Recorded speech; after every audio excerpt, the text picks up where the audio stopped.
সড়কে চির গেদে স্থল বন্দর মূলত খাঁ খাঁ করছে।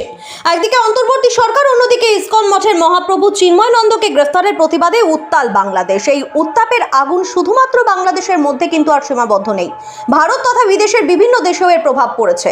বাংলাদেশের সনাতনী ভক্তবৃন্দ ইসকনের প্রভুকে নিঃশর্তে মুক্তি দেওয়ার জন্য দাবি তুলেছেন, তাদের দাবির জন্য আন্দোলনে ঝাঁপিয়ে পড়েছেন। অন্যদিকে পশ্চিমবঙ্গে বিজেপির পক্ষ থেকে মহাপ্রভুকে গ্রেফতারের প্রতিবাদে কলকাতায় বাংলাদেশের রাষ্ট্রদূত অফিসের সামনে বিক্ষোভ সমাবেশ, নেতৃত্বে পশ্চিমবঙ্গের বিরোধী দলনেতা শুভেন্দু অধিকারী।